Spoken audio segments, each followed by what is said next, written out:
Got it. Okay.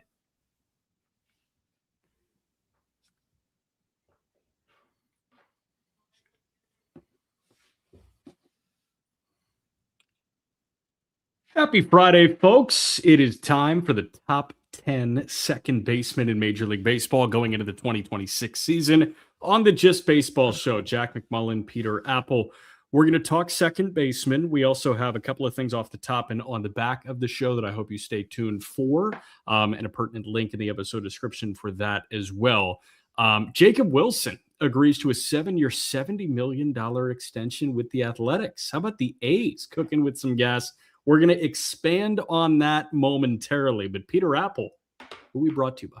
BetMGM. If you haven't signed up for BetMGM yet, use bonus code JustBaseball when signing up, and you will get up to a $1,500 new player offer on your first wager with BetMGM. Here's how it works. Just download the BetMGM app and sign up using bonus code JustBaseball. Deposit at least $10 and place your first wager on any game. If that bet loses, you will receive up to $1,500 in bonus bets. The biggest game of the year calls for a boost pack that's just as big. BetMGM is rolling out the big game boost pack, and it gives you 3 different ways to boost the odds on your next big game bet. Here's how it works. First, log in, and your big game boost pack will be waiting for you. Next, add any big game bet to your bet slip and activate the boost token you want to use. And finally, if that bet hits with the token activated, you're getting extra winnings on top of your payout. So if you want to add a little more excitement to your big game action, make sure you grab the big game boost pack from BetMGM. Make it legendary. Again, that's code JustBaseball on BetMGM.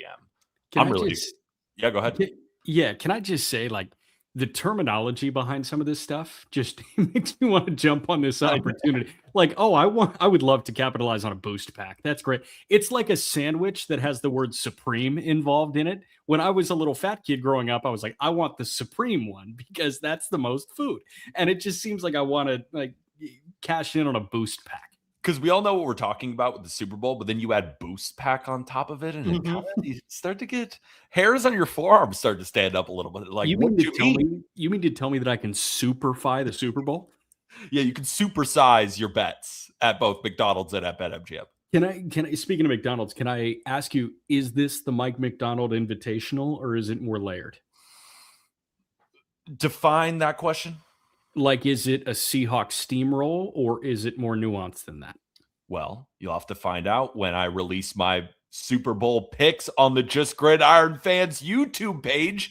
You just teed me up perfectly. But as of right now, I'm kind of leaning towards taking the points with the Patriots.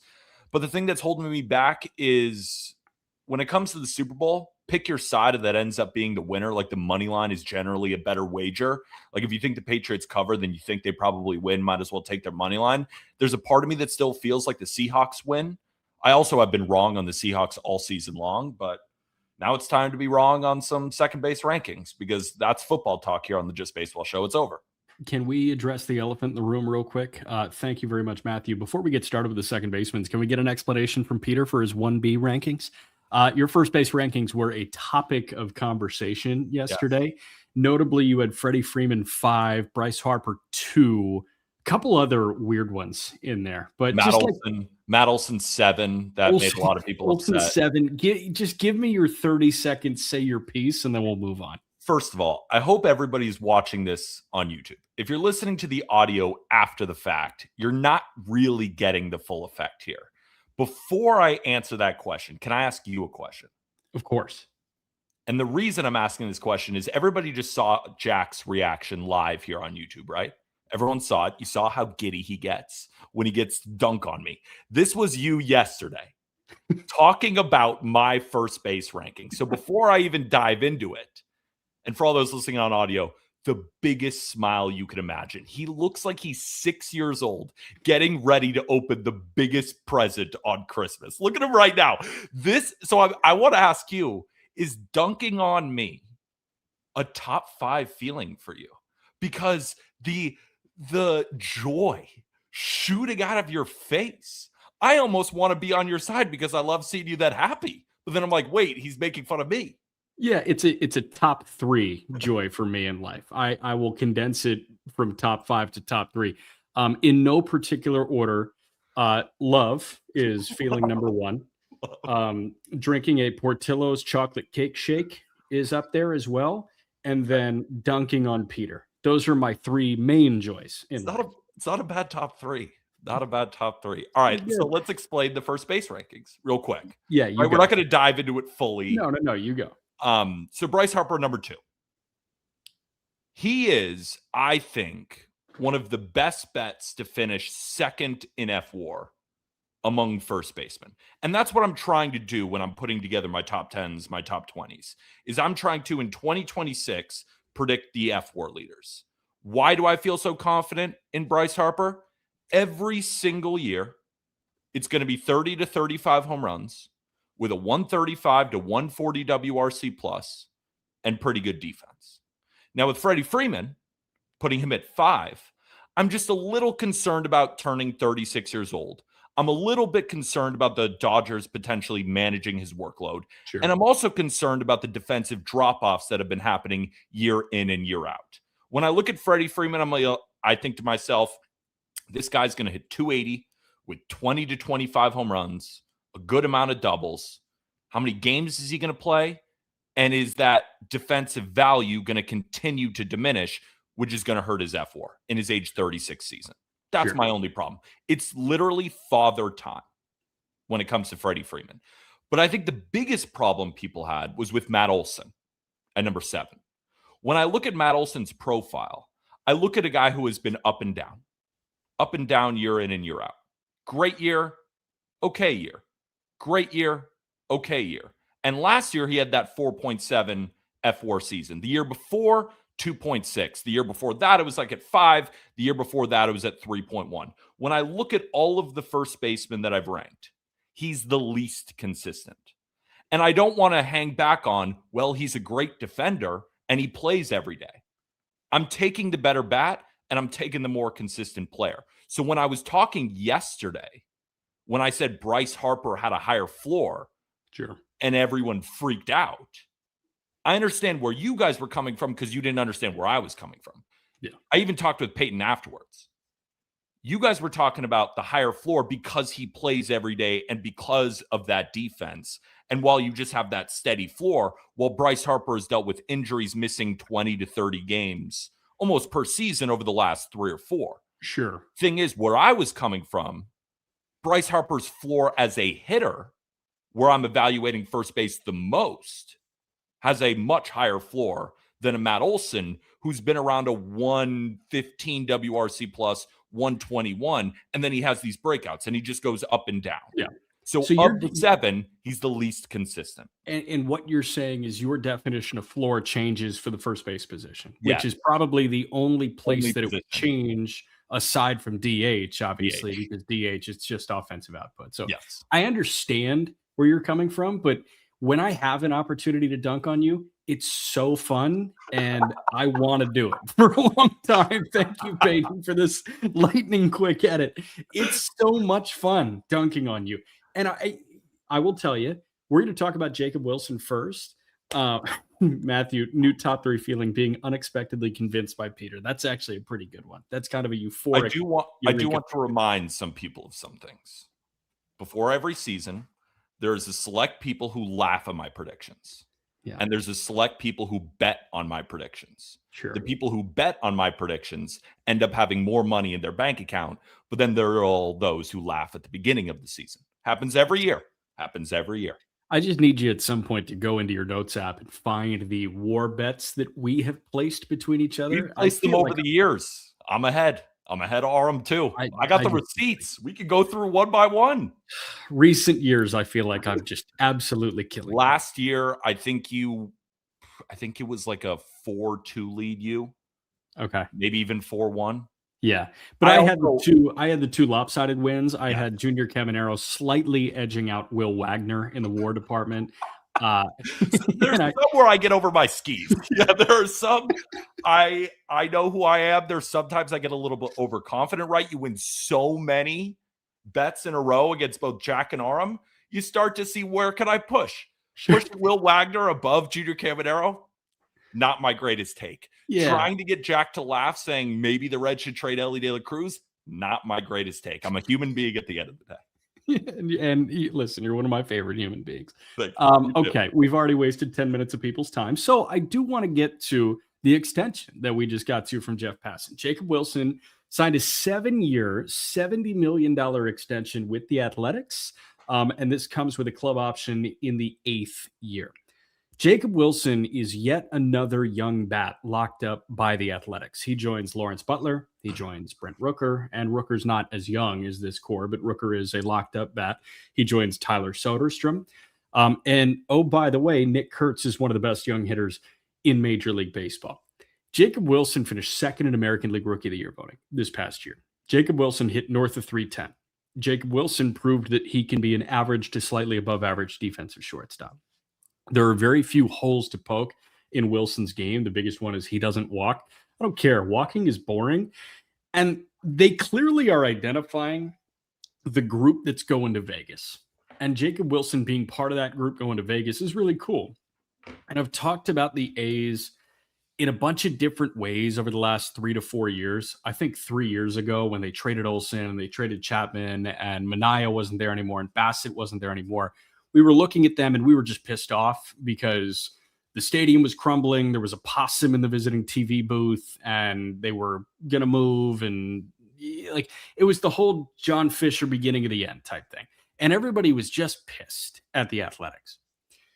But what I will say about this team from an on-field and roster construction perspective is they work in waves as well as really anybody in baseball over recent memory. And you look at the best versions of the A's, they're all like 7 years apart, where they have a really good team and then they sell off and piss you off. But then it's a slow build to a really good team. And then they tear that down and piss you off. And then it's a slow build. And it's cool because this is the first cycle of A's baseball that the Just Baseball show has been alive for. And you can actually see it forming, where they trade the previous great version of A's baseball. And we've seen the slow build to the next. Wow, the A's are kind of a wagon, huh? There's more work to do on the pitching side. There's no doubt about it. They have very few holes to poke in their lineup right now. And there's some depth. Leo DeVries is one of the best prospects in minor league baseball. And they just got him in the Mason Miller deal. They're starting to cook with some serious gas offensively. And we're seeing that team just thrive and start to blossom. I think you made a really good point with this next wave and who's in that next wave. So Jacob Wilson is now locked up through 2032. Tyler Soderstrom locked up to 2032. Lawrence Butler through the same. Nick Kurtz, they still have him through 2030. I know. Will they be able to extend him? We'll see. And then Brent Rooker is still extended through 2030 with Leo DeVries on the way. That's a really, really good core that is locked up until actually 2 to 4 years after they arrive in Las Vegas in 2028. So I think the A's are kind of pulling what the Braves did, right? When the Braves got their young core of Ronald Acuna Jr., Ozzie Albies, and a bunch of those guys, they signed them to long-term deals similar to this 7-10-year type deals. And we look back on a lot of them and we say, damn, that was a great deal by the Braves. Obviously, we sometimes feel like a guy, well, did he deserve it? Did he not? Regardless, the Braves have been one of the more competitive teams now for the last half decade. And a big reason why is they were locking up a lot of their stars early, which is exactly what the A's are doing. And nobody's a total anchor, to your point. No. Like for the White Sox, too, the White Sox were probably the first team to do this before the Braves. Even though it kind of backfired on the White Sox, nobody was an anchor like, we can't move this money. Yohan Moncada was probably the closest thing to that, but he was only at about $18 or $19 million. Yeah. Those numbers are going to push a little bit higher with teams like Atlanta and now with the A's just being in 2026. Like if Austin Riley became an anchor, I really don't think he will, but if Austin Riley became an anchor at $25 million, it's still not totally egregious. If you started handing out $300 million contracts like San Diego has some anchors that they can't move. But when you get in on the ground floor like this, you don't run into the, oh my God, we have to pay this guy for 4 more years. Atlanta hasn't run into that. The White Sox really didn't run into that. And the A's are not really running into that. I agree. A lot of the contracts make a lot of sense. And, you know, will Lawrence Butler's contract end up being worth it? Will Soderstrom's? We'll have to see. But they're not locked into these $25, $30 million a year type contracts. It's spaced out. It's 7-8 years at a very comfortable between 10 to $15 million, just like we see with Jacob Wilson at 7 years, 70 million, 10 per million. If I'm sure, each year there's a difference, but over the course of the contract, about $10 million a year. Do you think that this was the right amount of money for Jacob Wilson? Because when I immediately saw it, I said, wow, great deal for the A's. But then I really think about it. All right, well, first he's bypassing arbitration, so it's already going to seem cheap. Sure. And he's a guy where Steven Kwan and Luis Arias are two guys with elite bat to ball that are able to overcome a lack of impact with the bat, right? Neither of them hit the ball that hard, but they're still able to spray the ball to all different fields. But you look at a stat like xWOBA, and it's down in the low 300s, if not in the high 290s. And a guy like Altuve, who we're going to talk about on the top 10 second base list, is also a guy who's been able to outperform that just due to elite bat to ball skills and the ability to pull fly balls in the air. Jacob Wilson is like that in that sense, where he was able to hit 15 home runs last year. But the thing is he maybe maxed out power-wise even at that number, just because you look at Jacob Wilson's profile and it's like a 31% hard hit rate. He's not known for the glove. He's a fine defender, but he's not this all-world defender. So he doesn't have that high floor as a defender, and he doesn't have that high floor as a guy that's going to consistently impact the baseball at an above-average rate. He's just got special wrists, right? Yeah. Similarly to like a Luis Arias and a Steven Kwan. So basically what I'm saying here is there could be seasons where he is a below-average shortstop. Sure. If he's not finding grass with some of these singles. Now, there are other years where he's going to do this, hit 310, 120 WRC plus, but I think it's going to go up and down. So when I saw this contract, initially I was surprised, but then thinking about it, I thought to myself, this does make sense. It makes some sense. I look at guys around the league that are signing similar deals to this. Jacob Wilson was never going to be in the Corbin Carroll conversation or the Roman Anthony conversation, or I'm trying to even think of other ones, like even a Jackson Chourio. His price was dropped a little bit because there was so much unknown. This was a teenager that hadn't played a big league game when he signed his deal. The most similar one to me, and the base number doesn't make much sense here, but the escalators get it to about $70-80 million, was Colt Keith in Detroit. That was an interesting one because they felt like they had a really well-rounded player here that they extended. Detroit did. Wilson, the proof is already in the pudding, and it's been good for him. But for me, I look at Jacob Wilson and I say, okay, the overarching advanced metrics for you at shortstop might be a little bit misleading. Like, he was not a -10 DRS shortstop last year. I understand that's what the number says. Folks, watch the game with your eyeballs. But he is an average defensive shortstop. Where the value comes from, as opposed to an Arias and Kwan, Arias is a really bad second baseman and an okay at best first baseman. Kwan is an elite corner outfield defender, but he plays left field.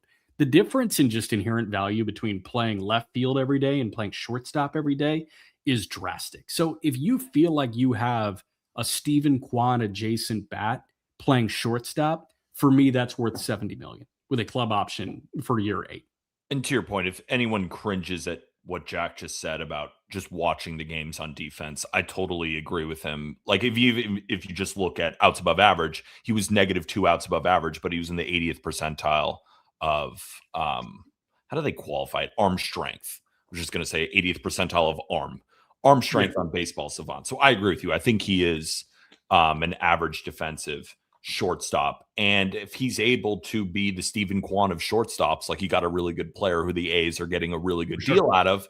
But if he's a little bit worse, that's where this would make sense. And of course, you're signing him really early when he's 23 years old. So we'll see what he becomes. Yes, 100%. And like, it's okay spraying the board with $70 million contracts.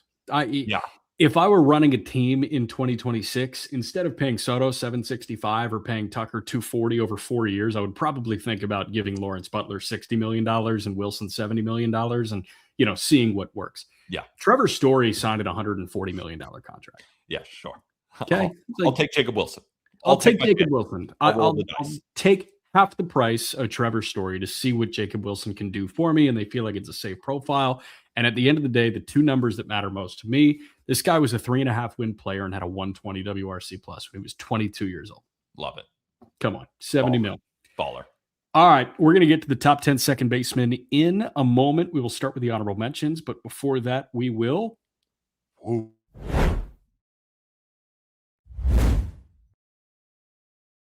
I was going to let Peter actually get the whoosh, but Peyton was just too on it. So he gave us the whoosh before Peter could say whoosh, but I do love the whoosh. The top 10 second basemen in Major League Baseball for the 2026 season, according to our 8-person panel at Just Baseball. Again, a reminder of the voting criteria for lists 1 through 10, which is what second base is.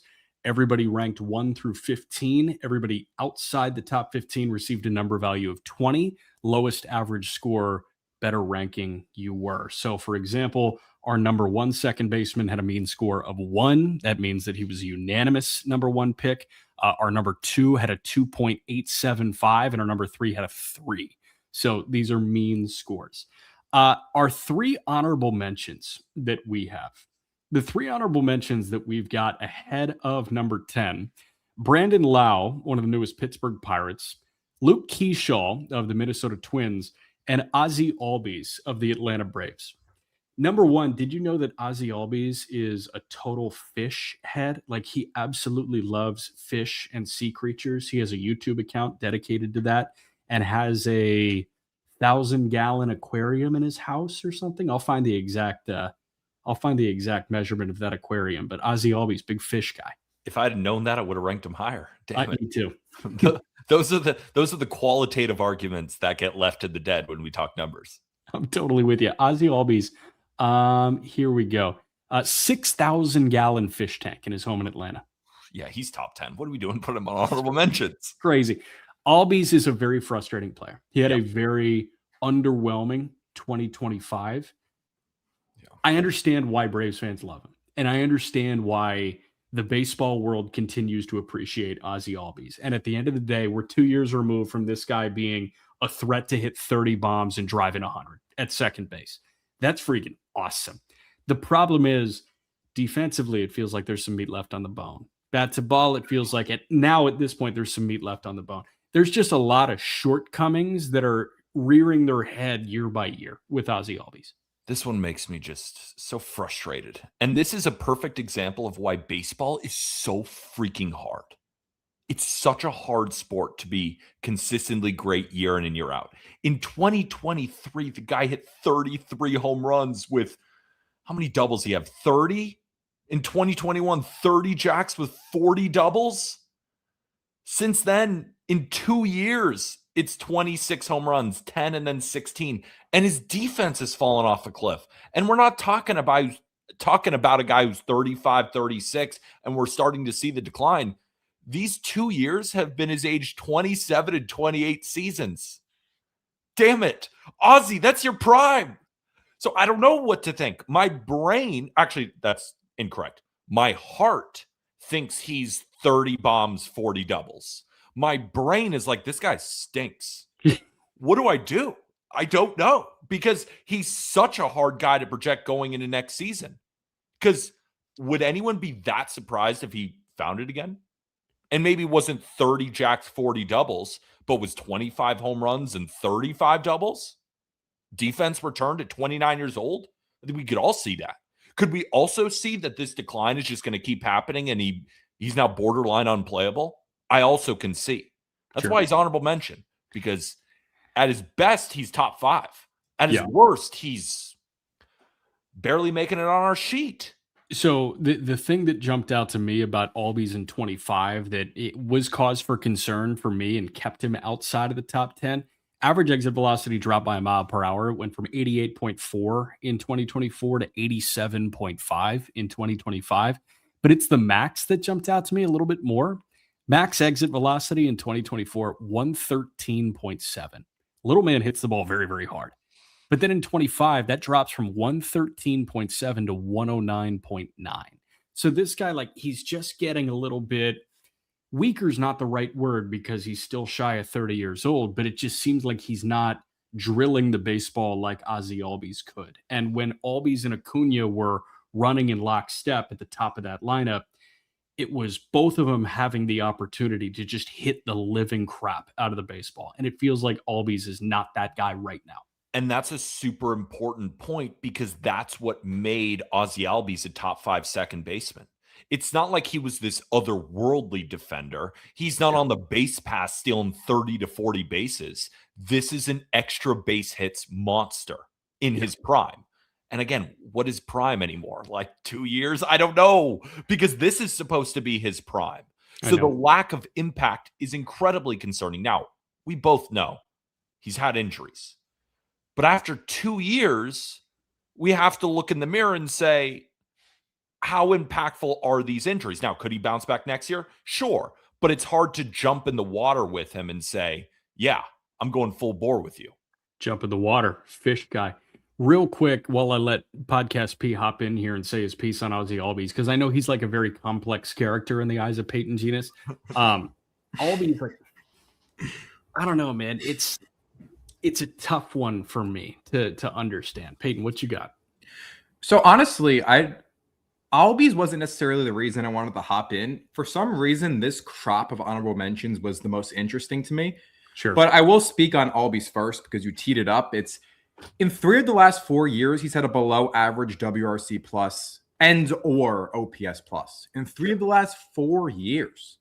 That's it. And this is a guy, like, I know Albies has defensive value, like at times, at times he's had bad years, but I'm just saying, like, that's insane for a guy who feels like he has a lot of status, especially among, like, if you look at fan votes for second base position, ton of status. He is a lot of status. That might be my fault. I fucking love him. Like, no, but the thing is, but so every single year, right? It was always a thing where MLB Network's The Shredder always left off all hated the him.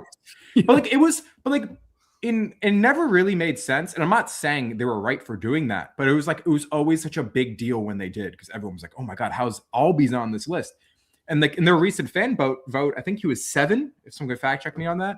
But it's just crazy because if a dude's been below average in 3 of the last 4 years offensively and the defense isn't elite, how is that a top? Like, I know second base is a weak position, like relatively speaking. Yeah. But like he's not top 10. Yeah, it's we weird. agree with you. That's why he's honorable mention. You know what I mean? Well, like, that's why he's here. You know what I ranked him? Yeah. He put the 3 letters BAD. And I said, Peyton, have you finished? He was like, I'm good. That's it. But it makes me sad. It just made me sad. It made me sad. 2 other things I wanted to mention. A quick note on Brandon Lau, because okay. I'm going to read you Brandon Lau's outs above average by month last year. You ready? By month. Oh, this is a crazy. As if that's going to convince have us you, that he should have you thought about touching grass before? Yeah. Can I go outside? My job. Okay, ready? April +1. May 0. June -10. July -1. August -4. September +2. June in Tampa sucks. It totally sucks. I understand. It started to get really hot. But it's humid down there. The ball's slipping out of his hands. Like, I'm gonna give him a pass there. Okay, so 2 things. I went through the footage. It's like it literally just he looks like he's heat exhausted, honestly. Yeah.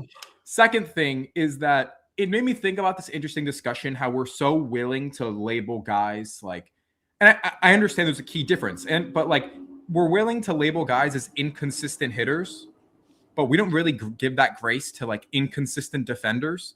And I feel like there is a lot. And if you go by month, there are a lot of guys who are very inconsistent defenders. And that's why maybe the OAAs for a lot of guys look worse than they actually are. It's because they had 1 miserable month. Yeah. And the rest are actually pretty good. The last thing I wanted to touch on. Real quick, funny note. Guess what month was Brandon Lau's best month offensively? June. Really? 985 OPS. That's hilarious. That's awesome. That's awesome. I'm out on defense right now. Let me rake. Yeah. He had 30 last year. I put him in my top 10 because what second baseman's going to give you 30? Yeah, right. But he's not. Here's the thing: he's not going to give you that consistently. That's why I had him outside of my top 10, because he did it once over the last like 4 years. And when you look at his profile, it's basically like, is he going to slug or is he not going to slug? Yeah, honestly, because totally fair. Not great bat to ball. He doesn't walk a ton. He still strikes out 27% of the time. In June, he's the worst defender of all time. But over the entire season, he's not a great defender over there. So it's just like, can he support a 450 slug or higher? That's his value. So I can't put a guy like that in my top 10 when the rest of the 10 all have multiple things that can keep them in the top 10.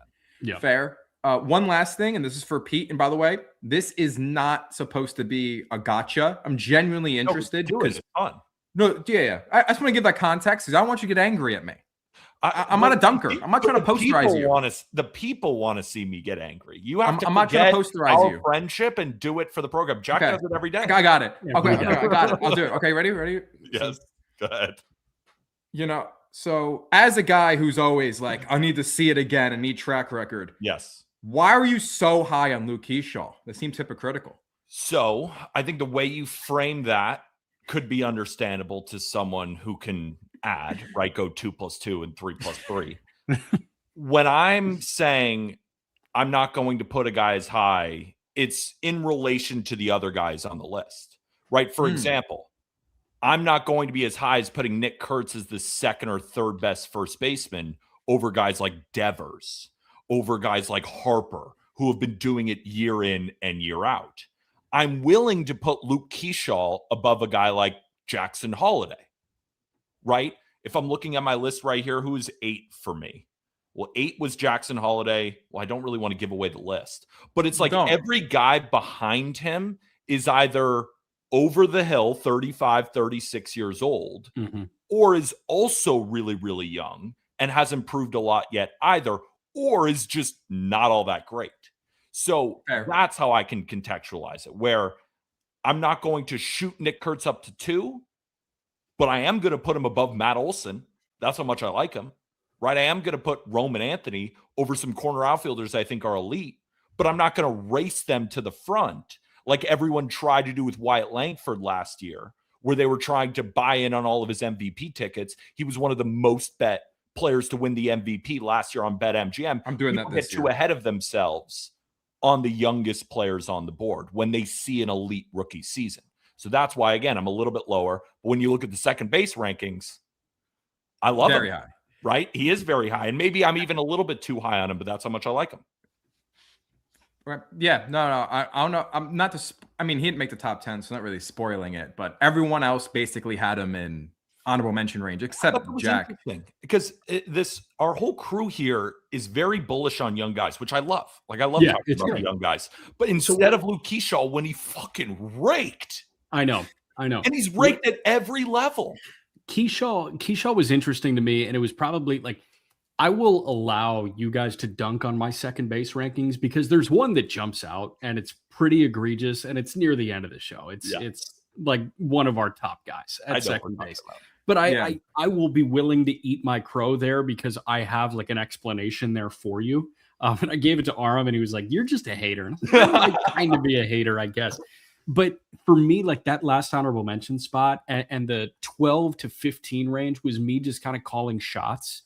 And Keyshaw had a really good start to his major league career. The question is, how out is the book? How published is the book on Luke Keyshaw just yet? It was like a grab bag. It was choose your flavor of Luke Keyshaw. Matt Shaw got some like 12 to 13 votes.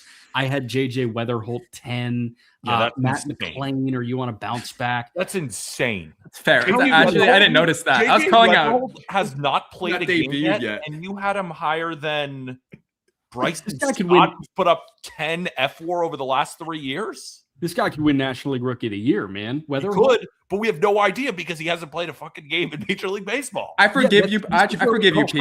I forgive you, Pete. Yeah, I guess that's okay. But over a guy who was a 3-win player last year, I understand being like, I actually think he could be an honorable mention. Top 10? Top 10? I don't know. I felt a little ballsy when I was filling out my top 10. Sue me. I'm with it. So again, our 3 honorable mentions were Luke Keyshaw in Minnesota. It was Brandon Lau in Pittsburgh, and then it was Ozzie Albies in Atlanta. We are getting into the top 10. You want odds or evens this go around? Whatever you want. I don't care. I'll take evens. All right. Sounds good. Let's go. Our number 10 second baseman in Major League Baseball going into the 2025 season is Bryson Stott of the Philadelphia Phillies. Bryson Stott is as sure-handed as they come over at second base. This guy embodies a good shortstop, literally amazing second baseman defensively. Offensively, it's been interesting over the last couple of years. He did have the second best year of his career OPS-wise in 2025. In 147 games, he hit 257 with 13 bombs. He stole 24 bags, and he had a 719 OPS. What this guy has done has been really impressive.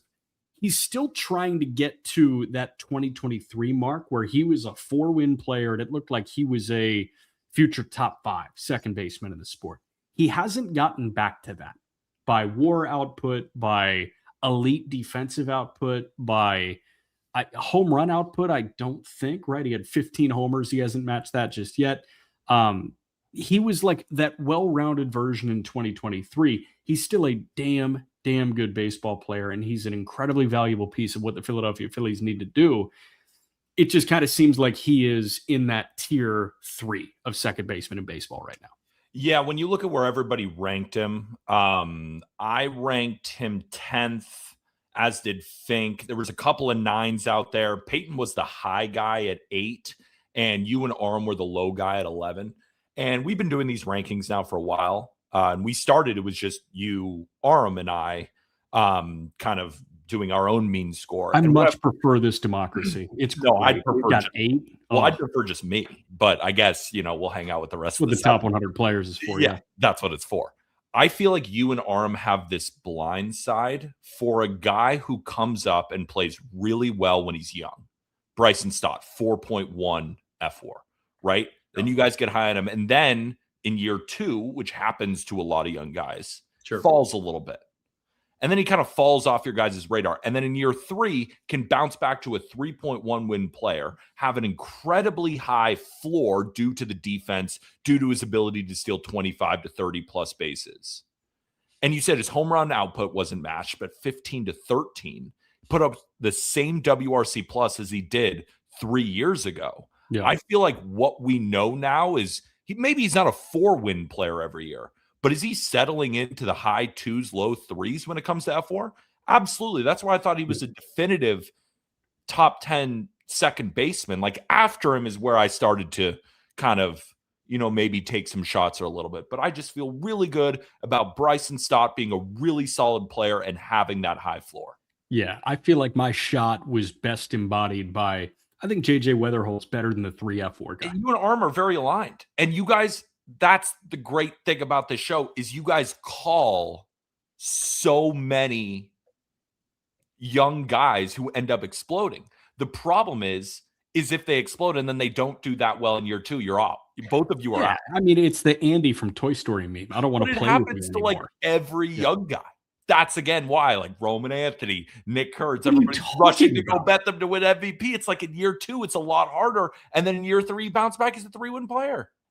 Are you so taken out of context? You're saying that Roman Anthony and Nick Kurtz are going to be 1.5-win players in 2026? Worse. Noted. No. What you said something about your Roman ranking, right? We're gonna. My Roman ranking is going to be. I just know compared to the people I work with, it's going to be a lot lower. And then probably I'll not get scheduled for the quarter outfield episode, so I won't even be able to answer. No, you're on that these one. Things. Okay, please strong arm. I make the schedule, so please text me like I need to be on it because. Who do you think has a higher F4 next year, Randy Rosarena or Roman Anthony? You're joking. Next on First Take. No, I was just looking at Randy on our quarter outfield list and how everyone had him like outside the top 20. I'm like, what are we talking about, guys? The guy's like a 3.5-win player. But whatever, that's for another time. God. All right, give us 9. All right, so number 9 on our top 10 second base list is the young buck Jackson Holliday of the Baltimore Orioles. So last year, Jackson Holliday, 17 bombs, 17 steals, /242, 314 for a 375 slug to give him a .89 OPS. And when you look at him kind of in the WAR department, it wasn't as good as you might think because the defense wasn't great for him, or at least metrically, he didn't grade out very well and only put up a 1.2 FWAR and a 96 WRC plus. This was another guy, Jack, for me that was really, really hard to rank because there's a part of me that says to myself, he's got lineup protection now with Gunnar and Pete Alonso. He got his feet wet. He's the number one pick for a reason. If he starts pulling the ball in the air a lot more, this guy's really going to tap into some power. He's a converted shortstop. There's no way he's this bad defensively at second base. There's no way. But then the other part of me is saying to myself, why am I ranking him this high? He hasn't proved anything. Yeah. So I battled with those two things. And when I look at where I ranked him, I had him 8. You also had him 8. And a lot of us were along the same line. Eric was the low guy at 11. Podcast P also had him at 10. Aram had him at 9. I feel like it's a good spot for Holiday, but I could kind of be convinced either way here. Like, I could totally see him being top 5 at the position next year. I could also see him not sniffing the top 10. I don't know. So I can't really see a world where he doesn't sniff the top 10 because for me, even with that WAR and that WRC plus output, like just the overarching offensive and overall output, it wouldn't scream breakout. He took so many steps in the right direction in 2025. The home run total from his brief major league sample in 2024, he played 60 games in the big leagues in 2024. He hit 5 homers. He played 149. He hit 17 this past year. Average climbs from 189 to 242. Like literally every aspect of his game got marginally better from 24 to 25. And 24, he was blown up. He was blown up. He's so young. The fact that he had that horrible first 60 games in the big leagues, bounced back, was on a bad team last year, a disappointing, underwhelming team where he could check out and decided to make it his own and say, you know what, I'm going to develop individually so I'm ready to go when the Orioles are ready to go. That was what the 25 season felt like for me with Jackson Holiday. So he just took undeniably so many steps in a positive direction. I'm banking on a guy this young, this advanced, this mature to take even more steps in a positive direction in 26. And speaking of that, I totally agree when you're looking at the totality of the 2025 season compared to 2024. What I was also disappointed in was I thought he took a lot of those steps that you mentioned in the first half, and in the second half, he kind of fell off. 641 OPS in the second half. So we didn't end the season strong either. So that was another part. Again, I'm just conflicted because there's a lot of great things to look at. He's still so young. Great track record in the minors. Incredible swing. But he hasn't proven anything yet, and he ended the season on a sour note. So what type of Jackson Holiday do we get in 2026? I have no idea. I'm excited to find out. Me too. I really am. Okay, let's get to number 8 here. Our number 8 shortstop. Shout out this donation here from Azoran Fish. Thank you for the $2. His comment: Romy Gonzalez, David Hamilton platoon for Boston. Can we kick David Hamilton out of the platoon? Because Romy Gonzalez rakes against lefties. That would actually be a good platoon. People forget on our playing GM for the Red Sox episode, I tried packaging him with a prospect for Anthony Bonda going to Detroit or going to the Dodgers. I'm sure the Dodgers would love that one. David Hamilton would be generational. Oh, I thought you meant Romy Gonzalez. Yes, David Hamilton. Never mind. I take everything I just said back. I tried sending him in a prospect for Bonda in that episode. But let's get to number 8. Our number 8 second baseman in Major League Baseball going into 2026, X-Man, Xavier Edwards of the Miami Marlins. I've got a bone to pick with Peter, but let me give you the rundown on Xavier Edwards. This guy opened the 2025 season as the everyday leadoff hitting shortstop for the Miami Marlins. And for X, offensively, there was a little bit to be desired. Defensively, there was a little bit to be desired. He ends up getting hurt in mid-May, and they switch Otto Lopez and X. So Otto, who is the everyday second baseman, and X, who is the everyday shortstop, just flip-flop. And Edwards goes back to his comfortable second base, and Otto Lopez goes to shortstop. And it was such a good move for the both of them. And we saw the best version of the Marlins middle infield after that. X's first start at second base came on June 1st. From June 1st onward, this guy was one of the best second basemen in the sport by WAR output. And oh, by the way, he was a heck of a lot better offensively as a second baseman as opposed to as a shortstop. Last year, 2.5 win player, he hit 283. I think it was 291 as a second baseman for Xavier Edwards. The K rate, 14%. He got on base at a 343 clip. 27 bags felt underwhelming for him. I bet this guy gets to 40 in 2026 now that he's fully healthy and ready to go. And I want to shout out the voting discrepancy on Xavier Edwards because we were all kind of aligned except for one human being. I had him at 7. Me and Eric were the high guys there. Leo had him at 11. He was the second lowest guy. Peyton had him at 8. So did Joey. Aram had him at 8. Fink had him at 9. Peter Apple, why'd you have Xavier Edwards 12th? So before I answer that, I want to shout out DYM in our Discord. Yeah. Love talking ball with him. I think he's a really smart baseball mind, and him and I were going back and forth on my Xavier Edwards ranking, and he tagged you in the Discord and said, please dunk on Peter. Now, of course, I could be wrong about Xavier Edwards. The main thing you are wrong about Xavier Edwards. Let me just say the main thing that's keeping me off ranking him as highly as you guys are is the lack of impact with the bat. And you might say, well, he hit 280. The year before that, he hit 328. When you look at the bottom 15 of the league, bottom 15 players in hard hit rate, sure, he's got the lowest xWOBA and he's got the lowest expected slug. This guy, when we're talking about impact with the bat, is going to rock one of the lowest hard hit rates in all of baseball. Now, how has he been able to counteract that? Makes a ton of contact, really high end zone contact rate, and he's got a ton of speed. The thing is, when you make such little impact with the bat, your months and even years can go up and down based on are you getting those infield hits? Are those bloopers landing, or are they being caught by an infielder or an outfielder? That year over year is going to fluctuate. That's why we even saw in his first season, he wildly overperformed all of the underlying numbers. And it was awesome. We loved watching him. But then in year 2, he falls down to a 95 WRC plus, right? Below a 700 OPS. And when you're comparing him to the other second basemen on this list, nobody's below a 700 OPS. The thing is why I still ranked Edwards 12, and I thought that was fair, is because he is such a good base runner and because he is such a good defender over there at second base. The thing is that at second base, I don't value defense as highly as I would a shortstop, as I would a center field, as I would a catcher. So if I'm staring down the barrel of a guy who put up an OPS below 700 last year, while also knowing when it comes to impact, it's some of the weakest in baseball, I'm just not confident being bullish on him. Now, he's a really fun player to watch.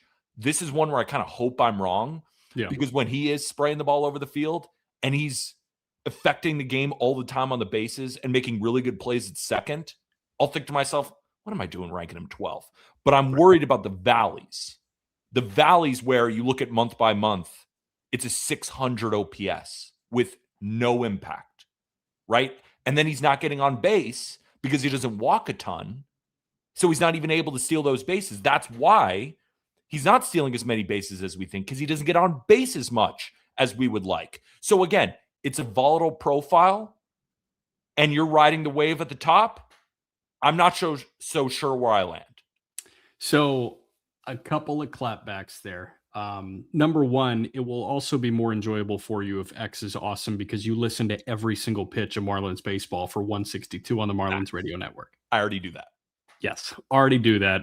I'm sure that won't change based on X's performance. It might. Better be careful. Good. Couple of clapbacks here. X was dealing with a knee thing and then a back thing at points in 2025. I said 27 bags felt disappointing for him.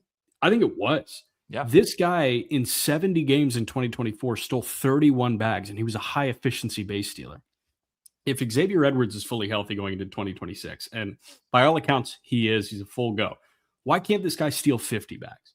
And I understand the lack of impact thing, But if you have the opportunity for 50 stolen bases over the course of a whole year, hitting 310 with the 5-hit day in the back pocket, we talk about, okay, how many second basemen can hit you 30 homers in a season? How many second basemen can actually give you a 5-hit day in a Major League Baseball game? I think Xavier Edwards is on the list that you count on one hand.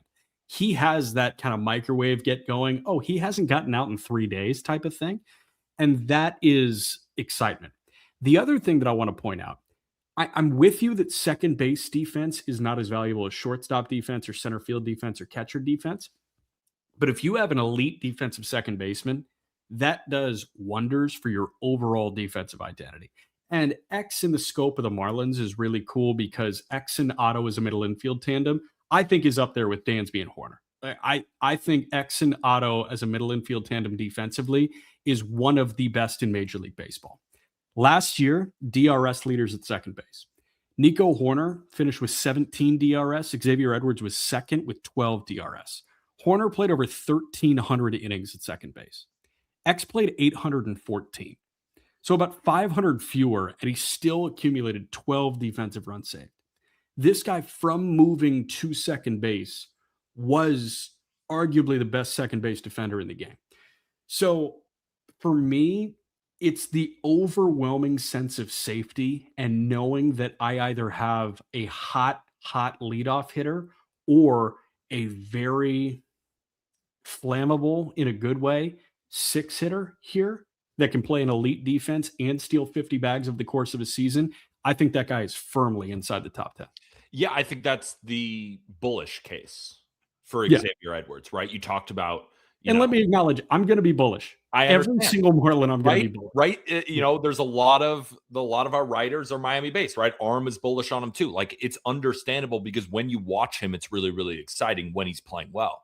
The problem is there are just too many valleys here and a profile that I believe is volatile year in and year out, which is why I think to myself, who's got a better chance at a 3-win season, Bryson Stott or Xavier Edwards? Well, I'm going to take the guy who's done it twice already over a guy like Xavier Edwards. And I understand that, but I do think that the profile for X, there are more outcomes if you ran 1,000 more dynamic 26 of him getting to that. And when you look at the Fangraphs projection systems, they're right there with you. Like, the high is a 2.8 WAR. The low is like a 1.1. So it's like that. I don't love that. And it's so funny because he's your guy, which is totally understandable. But I think if this profile, you took the name off the jersey and placed him somewhere else, knowing how you watch baseball, you might not be as high on a guy versus now you're watching him literally every single day and you get to watch those peaks and you're thinking to yourself, oh shit, this guy's awesome. Like, the peaks are top 5. The valleys are unrankable. With a guy like that, when we don't have a ton of data to work off of, I'm just going to be a little bit lower. And I'm a sucker for safety, and we can agree to disagree. Who we got at 7? Number 7. First off, while I'm looking at our 7th guy, I want to say that I am probably higher on Otto Lopez than others are. Right? Okay. So, yeah, a little bit lower on X, a little bit more high on Otto Lopez. All right, next up on our top 10 second base list, I'm just getting the numbers ready. Marcus Semien, the new New York Met. Last year, 15 home runs, 11 stolen bases, hit 230, 305, 364 for a 669 OPS. It was definitely a fall from grace for Marcus Semien, and we saw the WAR tumble all the way down to 2.1 with an 89 WRC plus, and this is why I couldn't rank this guy any lower. He had a horrible season by his standards and was a 2-win player. Like, we forget Marcus Semien over the last, once he joined Toronto, obviously that incredible year that got him that paycheck with Texas. On a 1-year deal. 4.4 FWAR, 6.5, 4.3, and then 2.1. When guys who have been this good for this long have a bad season, obviously you're going to dock them a little bit. I can't dock them that much. Yeah. So I feel like 7, our mean score, actually nailed it. When I look at where I ranked him, I had him at 9. You had him at 9 as I had well. him at 9. Yeah. There's a couple of 7s and 8s. Peyton Podcast P was the low guy at 10. It feels about right. Like he should be within the top 10. Could I see him getting back up to a 3-win season? Absolutely. Could I see this becoming part of the norm? Yes, but that's still a top 10 second baseman. Your worst year ever being a 2.1 win player. Sure. Yeah, I mean, with Semien, I look at like the average exit velocity, I look at the max exit velocity. It really hasn't changed over the last 2 years, but we've just seen this ladder downwards. I don't want to say gradual decline or steep decline because it's somewhere in the middle, but we've seen this guy. I'm going to give you his WAR totals and He WRC basically, plus he totals. basically fell off a cliff this year. Like, I don't think it's some gradual decline. Like, you look at the last 3 to 4 He years. was just so good defensively in 24 that the WAR total is heightened. But like by WRC plus, that's probably the better way to look at this. He went from 128 to 101 to 89. Yeah. Like those are two clear steps down. And you look at slug for Marcus Semien. This guy slugged 478 in 23, then 391, then 364. Okay. Isolated power, 201, 154, 134. So this guy, in terms of just extra base production, it's been step down, step down. And I wonder if that's father time. He's been around Sneaky for a really long time. You would not expect it because he spent a lot of years where he was just okay. He was a White Sox for a minute, if you've forgotten 2013 and 2014. This guy debuted in 2013. That's a long time ago. I get it if father time is catching up. It's catching up to him in a more drastic way than it's been with Jose Altuve. So that's my big thing with Semien. It's like, okay, when is father time winning versus how can he stiff arm it? I like to think that he'll be rejuvenated a little bit in New York. New situation, new identity for the Mets. But there is a chance that father time's winning right now. I'm dealing with the same thing because you look at 2024 and 2025. When you look at his ex-WOBA, which, you know, is a StatCast metric that measures basically the quality of your contact using launch angle and exit velocity to determine should a line drive to right field based on the launch angle and the exit velocity, would that be a hit in most circumstances or is it caught? Sure. Right? So that's how they're judging it. From 2024 and 2025, they were the same. WRC pluses weren't. Why? You can point to luck, right? Some of those are falling, some of those aren't. Again, we go back to the conversation about X, Xavier Edwards. Sometimes they're going to fall, sometimes they won't. I don't think we're going to see the Semien who was in the 330 to 340 xWOBA range. We're probably going to see a 310 guy. So is he 100 WRC plus or an 85? And then he's got a high floor on defense. But also that's assuming that he makes the same type of contact next year at 36, right? Yeah. Because again, to your point, father time. So assuming he can just do that again, is that fair? I don't know. Yeah. Father time is undefeated. If he's able to do the same thing again, I would say he's probably a 100 WRC plus guy. With the defense, it's a 3.5 win player. Should be ranked even higher. Yeah. But if father time catches up to him, let's say he gets unlucky and the batted ball quality isn't as strong, sure, then we could have a real problem. Yeah. That's what I'm dealing with. And we will see. But again, Marcus Semien, one of the newest New York Mets. Number 6 on this list, an all-star and Mr. Qualifying offer, Gleyber Torres of the Detroit Tigers. Gleyber Torres is back in Detroit after accepting the QO, and this guy is coming off of a year where he looked rejuvenated offensively. Home run total, 16. Okay? This guy dropped the K rate by about 4%. WRC plus climbed from 105 to 113. He was a 2.5 win player for the Detroit Tigers, and he was an all-star starter in the American League. Gleyber Torres is our number 6 second baseman in the game. Obviously, it's offensively dictated, and it's primary offensive output for Gleyber Torres. But there are very few power threats like Gleyber Torres at second base. That's what I keep on coming back to. His blend of power and bat to ball is something that really isn't present at this position, even at the top. You know, Ketel Marte is obviously the gold standard of power at second base right now. You've got guys like Jazz. You've got guys like Albies, I'm not joking there, that can hit 20 to 25 homers over the course of a season. And Torres is not necessarily getting to that total every single year, but it just feels like he has an opportunity for damage in a way that few second basemen around the game have right now. Yeah, I look at Gleyber Torres, and my favorite thing about him, and I was the high guy, right? I had him at 4. Everyone else was 6 across the board, and maybe even, 5. But I look at his profile, and I'm like, is there a second baseman in Major League Baseball who has better plate discipline than Gleyber Torres? I don't know. This guy's walking at a 13.5% clip with a 16% strikeout rate with a 113 WRC plus. And we know that he's not a great defender over there at second and was still a 2.6 F-WAR guy. And if you look at the batted ball quality, I mean, among second basemen, posted one of the highest xWOBAs at 362. Yeah. Quality impact with the bat, taking plenty of walks, not striking out. And if he's able to pull the ball in the air more next year, he can get back to the 25 home runs that he posted 2 years ago. And what's his negative quality? Defense. He's fine. I'm okay with it. He's fine. I think that this guy is a great hitter.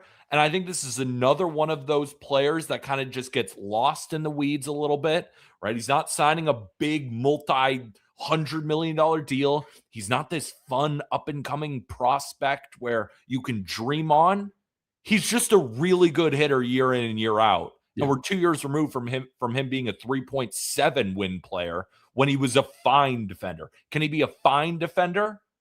Can he get a little more luck this way this year? Yeah, absolutely. That's why I'm more bullish on him than I think any of our rankers, but not by a ton. Everyone had him in the top 6. Yeah, and I dig it. I can understand it. His lowest score, I think, was 6. Right, looking at this group of 8 voters. Yeah, I mean, pretty much all of us had him at 6. There were 2 guys at 5, including Peyton, and then you had him at 4. Yeah, so that's what it was.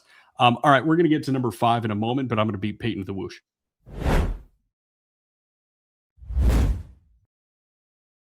Podcast P, you're a loser. I'm a winner. All right, number 5 on our top 10 second base list, Jose Altuve. The man is old, the man is small, but he keeps on raking. Last year, 265, 329 OBP with a 442 slug, hit 26 home runs, stole 10 bases, put up a 771 OPS. And you look at the WRC plus numbers, it was a 113 WRC plus, same as Gleyber, might I add, with a 2.1 F-WAR, lower than Gleyber, might I add. So here's where we run into some potential issues with your rankings. Yeah.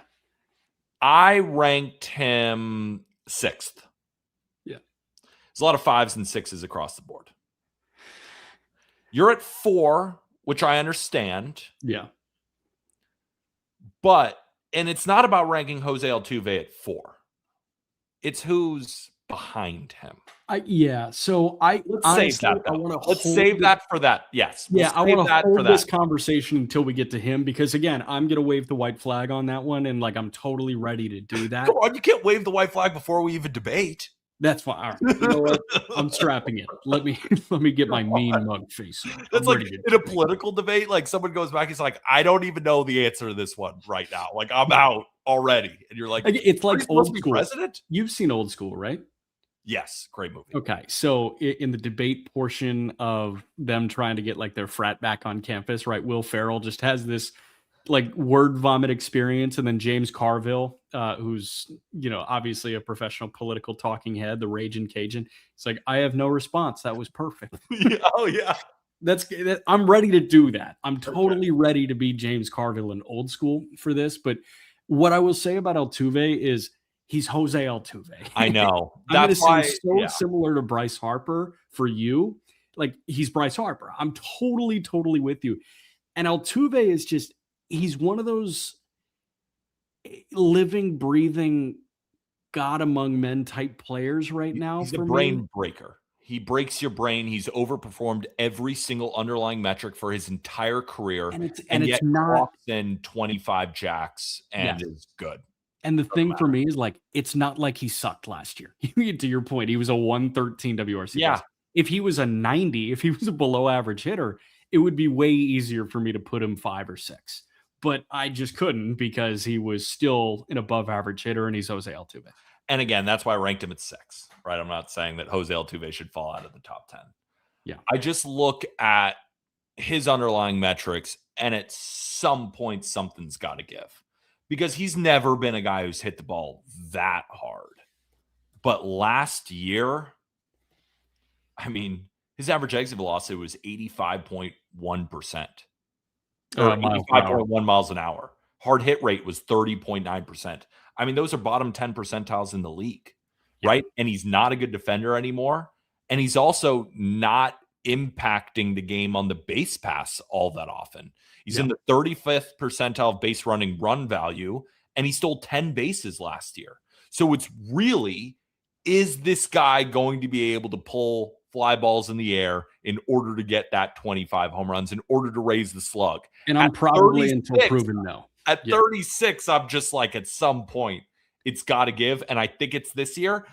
But if I just trusted that analysis, Jack, he wouldn't be in my top 10. Yeah. But he's still 6. He's still Altuve. He's Altuve. Peyton Genis had him 6th, but I guarantee you that pained him. And Peyton, you can hop in here because I know that you love Altuve and you've got a pertinent Altuve number, no?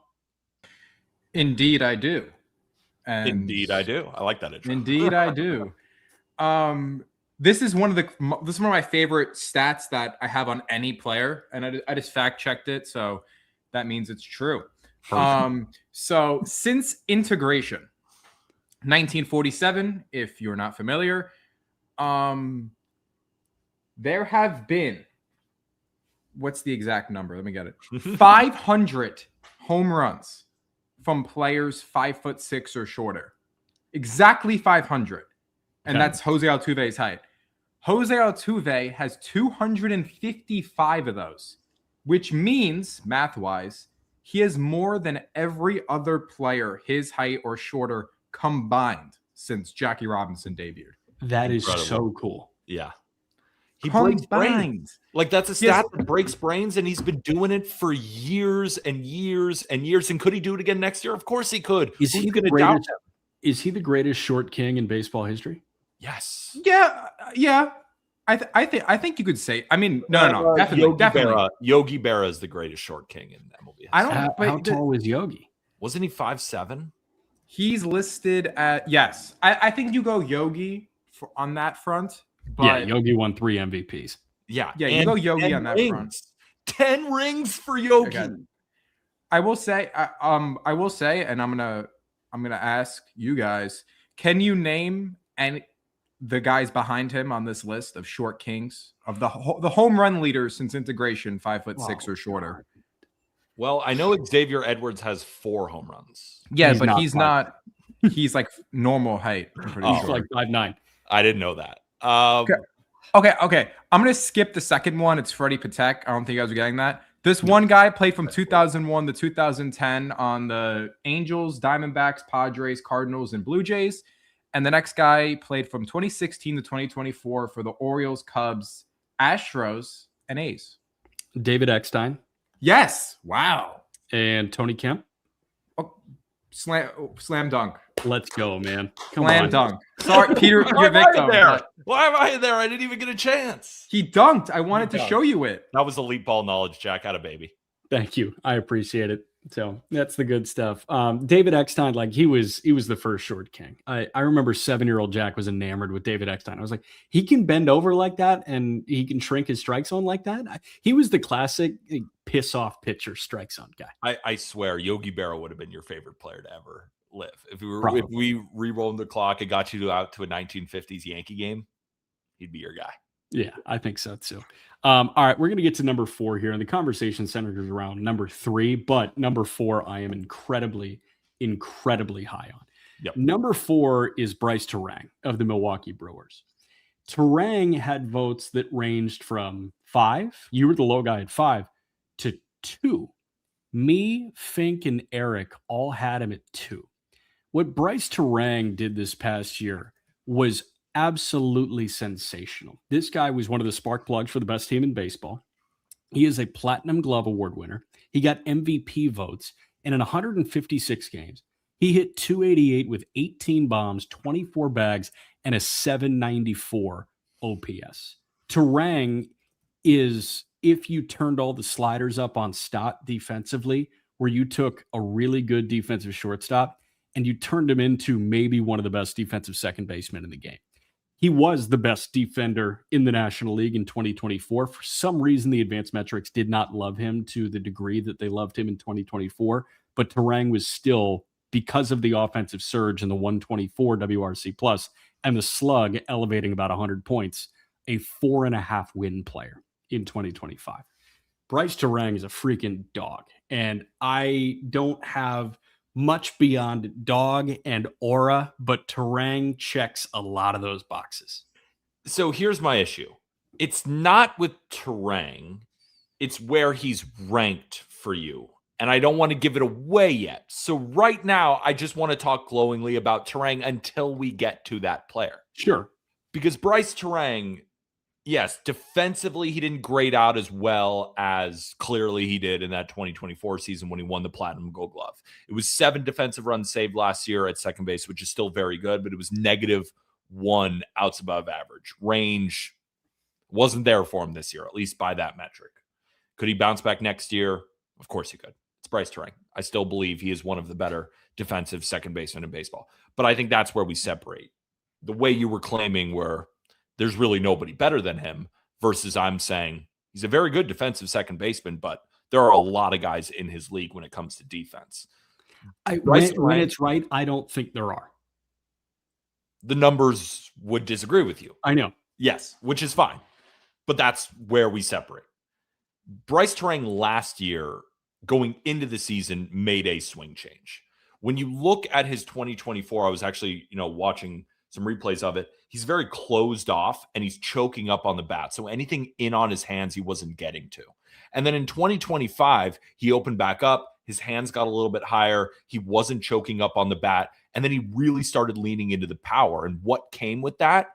Bat speed. His bat speed increased a ton. It was one of the biggest jumps in baseball in hard hit rate, was just slamming baseballs. And it all came together in a really good batted ball profile. And I felt like I was high on Bryce Turang because a lot of the guys in front of him have been putting up 4.5 win seasons now for a few years, while Turang did it once.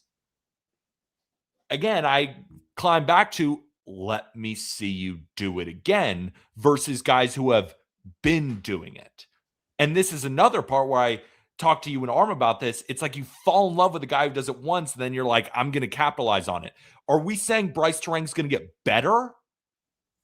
I don't know. Because if you at least replicate offensively, if he replicates what he did in 2025 offensively and then gets back to what he was 2024 defensively, is he a 6.5 win second baseman? I mean, yeah. I mean, that would be the perfect equation, right? He's able to maintain what he did offensively last year. Again, I'm blinded by aura. Returns to Platinum Glove. It's just the thing is the guys in front of him have just been doing what he did last year in and year out. I get it. I just think that there's a blend, like there's a marriage coming of what he was offensively in 25 and what we know he is defensively, that he for some reason wasn't there metrically last year. Peyton just dropped this note in our private chat, and I think it's really important. He started swinging harder, and the results obviously followed there, and the offensive output was much, much better. By bat speed, Bryce Turang was swinging the bat 66 miles an hour in 2024. He upped that to 70 miles an hour. Hard hit rate followed from 29% to 47%. Yeah, that's what I said, right? It was a huge change. And it had a lot to do with that swing change. And I believe in it. But is he maintaining that year over year? He could. I don't know if he can. That's why he's a little bit lower versus the other guys have been doing it year in and year out. I feel much more confident that they're going to continue doing exactly what they have been doing for multiple seasons while Turang doing it once. That's where we separate. I get it, amigo. All right. Tee us up for 3. All right. Number 3. This guy, I could understand having number 2 ahead of him. But that's about it. And I don't feel like I'm showing my bias here because I have been critical of him in the past. But you look at the numbers, there is no denying that Jazz Chisholm is one of the best second basemen in Major League Baseball and has no business being ranked below 4. Last season, Jazz Chisholm hit 31 jacks, stole 31 bases, walked in an 11% clip, / 242, 332, 481 for a 126 WRC plus, a 4.4 FWAR, and an 813 OPS. He also plays pretty good defense at second base. 5 outs above average compared to Bryce Terang at 1 last year. Now, could you make the argument that Bryce Terang is a slightly better defender when you are looking at cumulative numbers over the past 2 seasons? Sure. Is the gap that big? Absolutely not. Jazz Chisholm, when you talk about a guy being dynamic, only ranks number 2 to Ketel Marte. The ability to hit for that much power while also stealing bases, while playing good defense. And there it is. And there it is. For all those listening, Jack put on the loser thing. The way I did after the Yankees embarrassed themselves in the World Series. He's putting the Post-it note on, and I appreciate it. Before even rebutting, you're taking the L here. I'm totally taking the L here. Jazz Chisholm is a very, very talented baseball player. He had availability concerns heading into the 2024 season. What this guy has done in terms of games played is 147 and 130. He had played 124 in 2021. Game total in 22 was 60. Game total in 23 was 97. I always thought this guy was a what if. And then he's given us back-to-back years of like, oh, damn, the what if was pretty fun. Was it not? This guy rakes. Yes. So let me explain why I had Jazz Chisholm at 5. Yes. Yes, podcast If B. you're not watching on YouTube, you're missing out because there was a reversal of who's dunking on who. Peter's dunking on me right now. Also, if you're enjoying watching us on YouTube, make sure to like the video. It's the best way to help this channel. Make sure to subscribe. And if you're listening to this after the fact on audio, 5-star review. Pretty please. Thank you. So I had Ketel Marte 1, and we're going to get to Ketel. Nico Horner, who we haven't mentioned, I had 2, right? Actually, I had 3 because Terang was 2. And I'm blinded by aura with Bryce Terang. And I've already acknowledged that. And Terang, I'm like calling that breakout. Horner is amazing. And then I ran into this issue where it's like, I would love to have Jazz 4, but like Jose Altuve exists. I can't have Altuve be outside the top 4. So I just ran into that. And I got to a point where I was like, oh shit, Jazz is at 5. And I left it. And did you play yourself? I did. I totally played myself where it's like, you know what? I'm going to make the edgy pick first and see where everything drops. So that was unfortunately the hole that I fell into. The fallback that I have, and like for the sake of an argument, is, oh, well, he's had durability issues in the past. We'll see if he plays 162 like Terang and Horner do. But it's not a fair argument anymore. He's given you 2 years of north of 130 games played.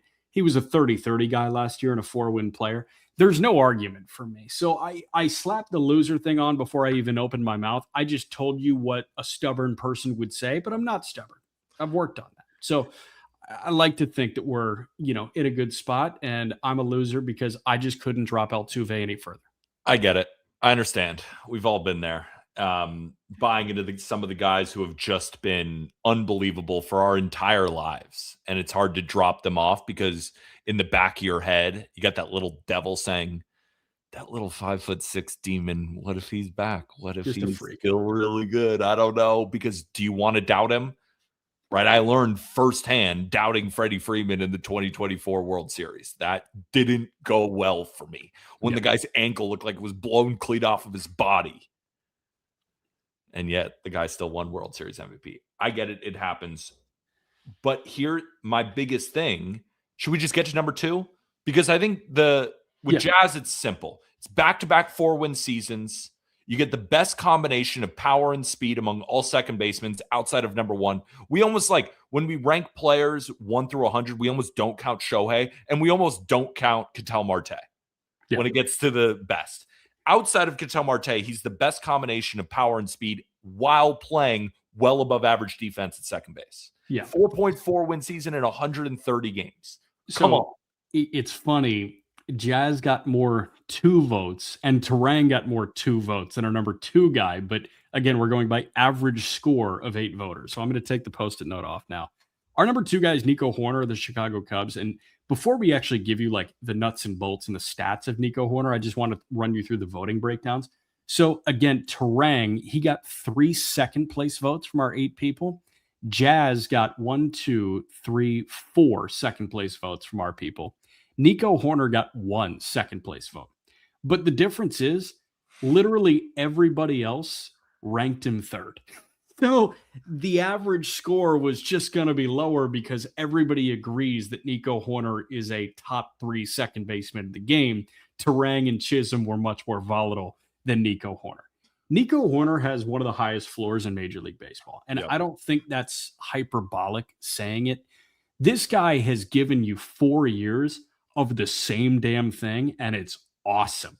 Nico Horner's last 4 years by WAR, 4.3, 4.5, 3.9, 4.8. By WRC Plus, 108, 103, 102, 109. He punched out 7.5% of the time last year. Yeah. He stole 29 bags. So- I would get 10 hours of sleep and I'd be on cloud 9 if I were Jed Hoyer and Craig Counsell. So living in Chicago now, I felt like towards the tail end of the season, first of all, I went to a ton of Cubs games because I was like, are you kidding me? Wrigley Field is a 15-minute train ride away. Like, I'm going all the time. And watching Nico Horner more on a day-by-day basis, I understand why Cubs fans fall in love. Like, he is such a good baseball player. And baseball fans know what I mean when I say it like that. Like, genuinely good at the sport of baseball. There are guys who have unbelievable talent, but you wonder how good are they at playing the sport of baseball. Nico Horner is as good at playing the sport of baseball as any player in Major League Baseball. And I'm sure some people might say, well, Peter, he's another guy who doesn't impact the ball very well. Okay, that's it, though.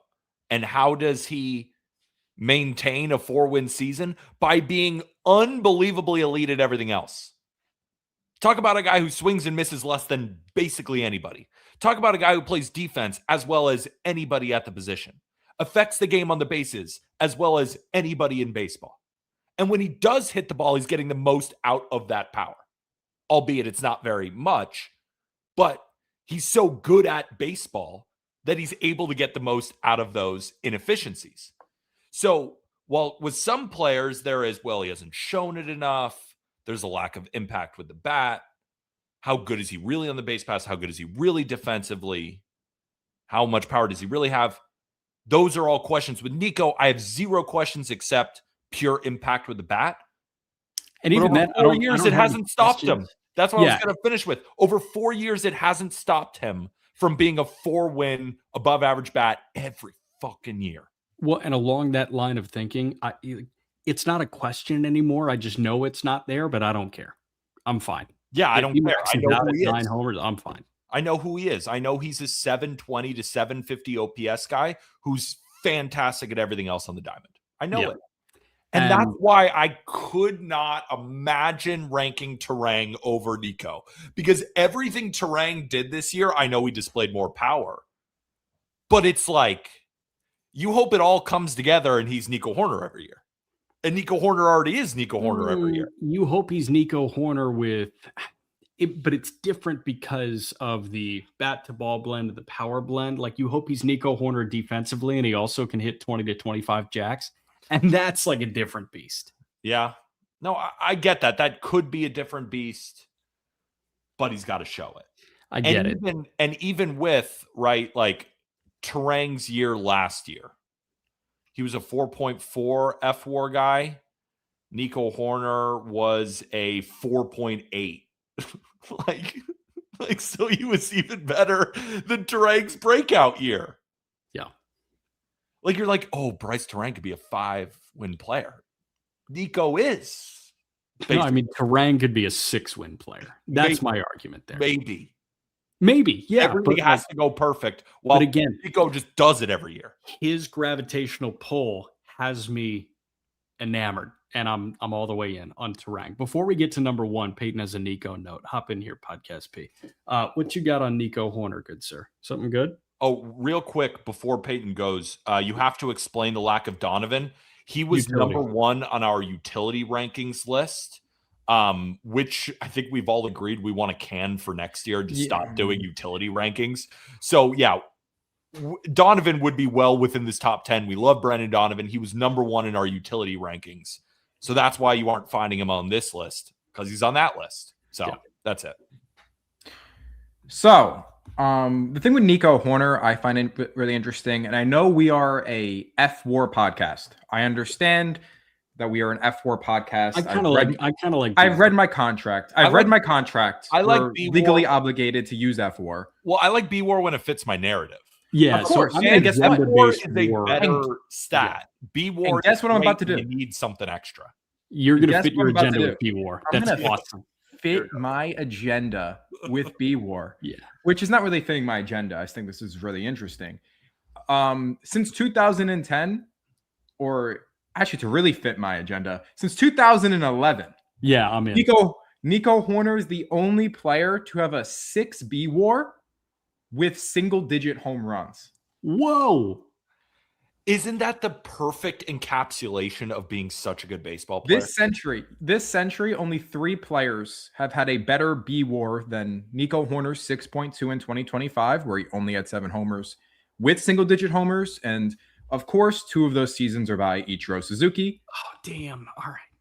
And the other two are Sean Figgins and Brett Gardner in 2010. 7-win Gardy. I think the interesting thing about Hoerner, especially because I thought this was really funny because Peter's not a Jazz hater, not necessarily. But I've been disappointed because I want him to shut the hell up off the field, and I don't want him to mess up anything on the field. But then he plays, and I'm like, "You're sick." I thought, fair. I just thought it was funny that I'm one of the biggest Jazz truthers, and you're not. You're like more middle of the road on him. Yeah. I ranked Jazz 3 and Nico 2. I was the only one that ranked Nico 2, and I just found it interesting because Hoerner just had the best season of his career. Single-digit K rate. He only whiffed 4% of the time on fastballs, and his quality of contact stuff, even though he had single-digit homers, was all impressive across the board. It improved. Yeah. So for me, it's like. It's kind of like similar to, the Olsen Harper thing in a way where it's like, I just know Hoerner's going to be there and just accumulating and doing the small things. And just with Jazz, it's just like, I know for a fact Jazz is going to slide into third base and miss 15 games. Yeah, right.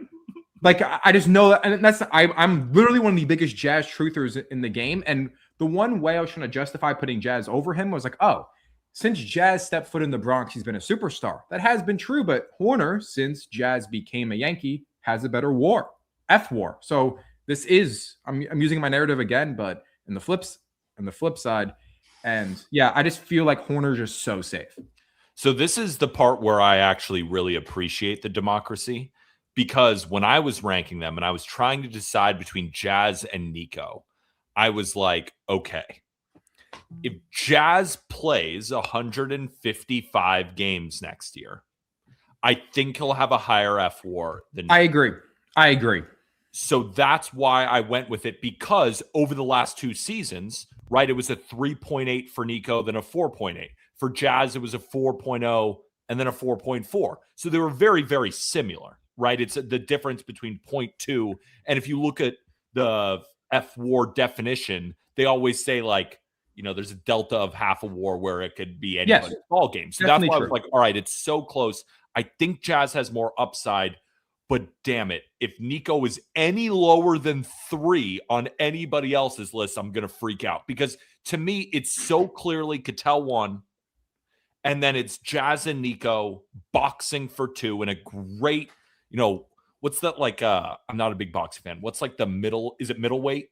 Or was it? What would the weight? Yeah. Like Roy Jones versus James Toney, like classic. Would it be like Patty Pimblett versus Justin Gaethje? Is That's that like 150. That's weight lightweight, class? 155. Yeah, Like yeah. just two titans going at each other. And then I love Terang and I love Altuve and I love Glaber, but that's just a step behind. But it had to be those three. I saw Jack there. Yeah. You know, but he already put the loser posted on. So I respect him.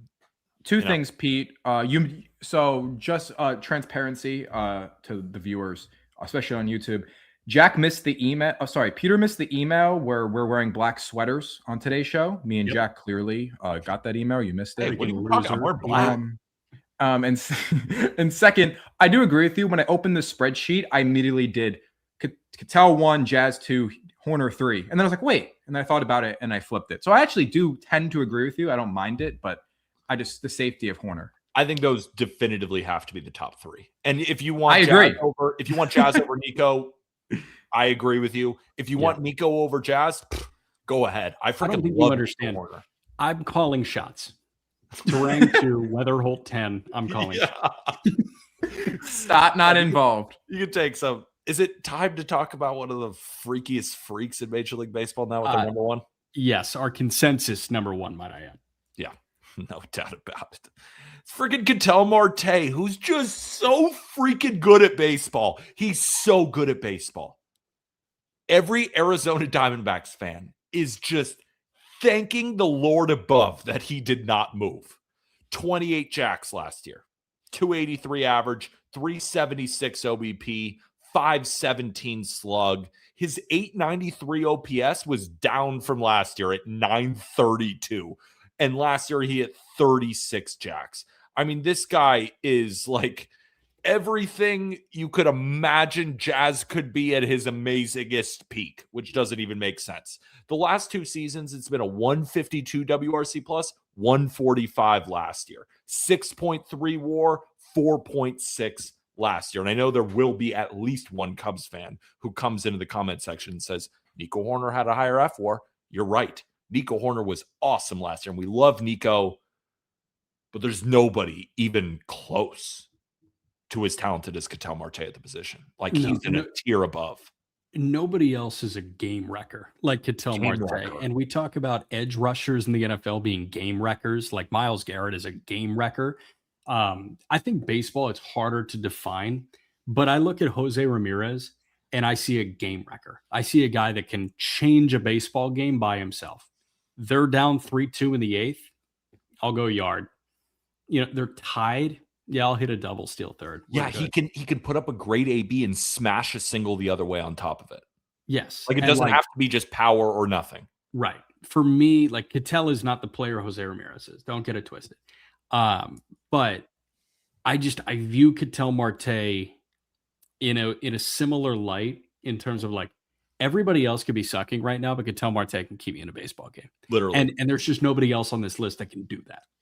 I think that was exemplified in the 2023 playoffs. Yes. Like, we can't forget, this guy in his postseason career is slashing 344, 385, 589 for a 157 WRC plus. This guy is as talented, as good. And the fact that he's walking 11.5% of the time and striking out less than 15% of the time. And he's a switch hitter, and he's arguably better from the right side of the plate. That's where a lot of his power comes from. Like Ketel Marte, if you look at his splits, I mean, against righties, he's an 893 OPS. Against lefties, he's an 891 OPS. I was actually wrong. 516 slug against lefties, 517. This is insane, actually.